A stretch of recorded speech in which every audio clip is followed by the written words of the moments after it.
বিসমিল্লাহির রহমানির রাহিম। আজকে ফুল ওয়েভ রেকটিফায়ারের ক্ষেত্রে রিপুল ফ্যাক্টরের মান নির্ণয় করব। হ্যাঁ, এটা হচ্ছে বেসিক ইলেকট্রনিক্সের অধ্যায় 5। ঠিক আছে, এটা বইয়ের নিয়মেই হবে, একটু আলাদা হবে, বইয়ের থেকে একটু আলাদা হবে, কারণ বই একটু কঠিনভাবে দেওয়া আছে, যারা নতুন দেখে তাদের জন্য একটু কঠিন হয়ে যায়। তাই চিন্তা করলাম যে এর বিষয়টা নিয়ে একটু সবার মাঝে উপস্থাপন করা যায়। তো আমি তোমাদের সুবিধার্থে একটু আগেই লিখে রাখছি, যেন ভিডিওটা অল্প সময়ের মধ্যেই শেষ করে দিতে পারি। দেখো, আমরা জানি যে হচ্ছে I square R M S equal to I square DC plus I square AC, তাই না? এটা কিন্তু আমরা জানি। হ্যাঁ, এখন বিষয় হচ্ছে ভাইয়া আর এম এসটা কি, ডিসিটা কি, এসিটা কি? এটা কিন্তু সবাই জানে। আর এম এসটা হচ্ছে রুট মিন স্কোয়ার, ডিসিটা হচ্ছে ডাইরেক্ট কারেন্ট, এসিটা হচ্ছে অল্টারনেটিভ কারেন্ট। এখন বিষয় হচ্ছে আর এম এসটা কি। দেখো, আর এম এসটা হচ্ছে এখন না, সরি, বিষয় হচ্ছে আই আর এম এসটা কি। এখন আর এম এসটা হচ্ছে মোট আউটপুট কারেন্টের মান। ঠিক আছে, এখন আইডিসিটা কি? আইডিসিটা হচ্ছে রেকটিফায়ারের আউটপুট ডিসি কম্পোনেন্ট। এখন আইসিটা কি? আইসিটা হচ্ছে আউটপুট এসি কম্পোনেন্টের আরএমএস এর মান। এখন বিষয় হচ্ছে, যেহেতু সমান চিহ্ন আছে, এখানে বা দিয়ে দিলাম। এখন ম্যাথটা করা যাক, দেখি কী হয়। I square RMS, I square RMS, এই ডিসিটাকে এমন নিয়ে আসবো, I square DC equal to I square AC. ঠিক আছে, ওকে। আচ্ছা ভাইয়া, তাহলে I square AC equal to, এটা কিন্তু স্কোয়ার, ওকে। এটাকে যদি এই পাশে নিয়ে আসি, I square R M S minus I square DC. আচ্ছা ভাই, এটার কি কোনো পরিবর্তন হয়েছে? না, কোনো পরিবর্তন হয়, জাস্ট এটাকে এই পাশে নিয়ে আসলাম, এটাকে এই পাশে নিয়ে আসলাম, ওকে। দেন এটাকে এখন আমরা করা যায় হচ্ছে আই স্কোয়ার ডিসি দ্বারা ভাগ করে পাই। কি করে পাই? ভাগ করে পাই। একদম সহজ, জাস্ট একটু মনোযোগ দিতে হবে। তাহলে I square AC divided I square DC, okay. I square R M S minus I square DC divided I square DC,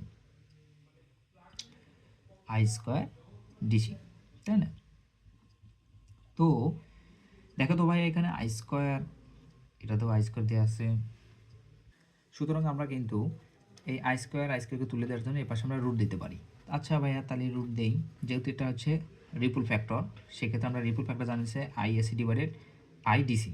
তাহলে I AC divided I DC equal to, এ পাশে হচ্ছে দেব, তাহলে I square R M S minus I square DC divided I square DC, okay. আচ্ছা ঠিক আছে ভাইয়া, আপনার মতো ঠিক আছে। এখন আচ্ছা, তুমি লিখতে পারো যে হচ্ছে, আচ্ছা এটা পরেই দাও, আবার না বুঝতে পারো, I AC divided I DC. এটা কিন্তু অলরেডি পাই গেছি যে হচ্ছে রিপল ফ্যাক্টর। এটা হচ্ছে কি, এটা হচ্ছে রিপল ফ্যাক্টর কিন্তু পাই গেছি।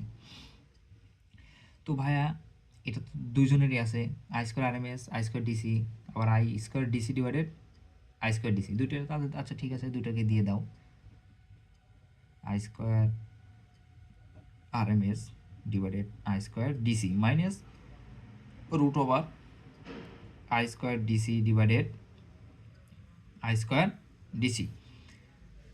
তাহলে এর এখন লিখতে পারি যে হচ্ছে, এটা মানে আমরা এখন লিখতে পারি যে হচ্ছে রিপল ফ্যাক্টর, অথবা এবার লিখতে পারো ফ্যাক্টর।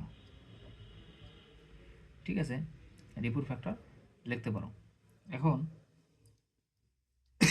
এখন হচ্ছে দেখো তো, এটার এটা কি কাটা যায়, এটার এটা কাটা যায়, তাই না? তো লাইটটা অফ হয়ে গেল কি জন্য যে জানি না। আচ্ছা দেখো, এটার এটা কাটা যায়, এটার এটা কাটা যায়, root over I square R M S divided I square DC. এটা মানে কি? 1। ঠিক আছে, এটা এর কাটা যায় মানে 1, ও মানে বলতে বোঝানো না, এটা এটা কাটা যায়, এটা কাটা যায় মানে 1 যায়। এখন ভাইয়া বিষয় হচ্ছে, আপনি এখানে 1 তো এটা বাইরে চলে আসলো, না এটা বাইরে আসে না, দেখো এই যে পুরোপুরি ঘর থেকে কিন্তু আমরা মানটা বের করতেছি, সেক্ষেত্রে এটা রুটের মধ্যে থাকবে। এখন বিষয় হচ্ছে, এখন এখানে আমরা জানি, এখানে আমরা কি জানি, এখন এখানে এখানে জানি যে ফুল ওয়েভের ক্ষেত্রে ফুল ওয়েভের ক্ষেত্রে কি জানি, যে I R M S equal to I M divided root two, আবার I DC equal to DC equal to কি জানি 2 ডিভাইডেড পাই। সো দ্যাট এখানে বসায় দাও, এখন শুধু বসায় দেবো, নির্ণয় করে দেবো, অটোমেটিকলি হয়ে যাবে। ঠিক আছে, এখন দেখো আই স্কোয়ারের মান কত, এই দেখো এটা পাইলাম, তো ডিভাইডেড √2, তাই না, ডিভাইডেড আই স্কোয়ার ডিসি মান কত, আই স্কোয়ার এনে স্কোয়ার আছে, এটা পরে দিচ্ছে, ডিসির মান কত, ডিসির মান হচ্ছে 2 ডিভাইডেড পাই। দেখো তো দুটোর উপর স্কোয়ার আছে, স্কোয়ার দিলাম, স্কোয়ার নিয়ে ভয় নাই, দিয়ে দিছি। এই যে এখন হচ্ছে দেখো তো I² ডিভাইডেড √2 ভাগ আছে গুণন দিয়া,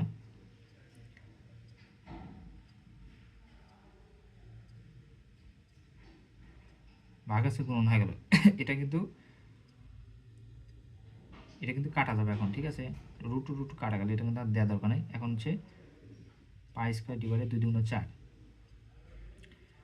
4m²। এখন দেখো তো এটা কাটা যায় না, মানে এটা এখানে স্কোয়ার আছে। ঠিক আছে, তাহলে √π² ডিভাইডেড 4 × 8। এখন বিষয় হচ্ছে -1 আছে, কিন্তু -1 মিস্টেক করা যাবে না, এটা পুরোপুরি। ঠিক আছে, তাহলে π² ডিভাইডেড, দেখো তো ভাই π² মান কত আসে, π² হচ্ছে 3.1416 ভাগ 8, 1.234 - 1, 3 উপর 7 আছে, 3 পরে 7 আছে, এটাকে 4 দিলাম। তাহলে দেখো তো ভাই, এখন এইটা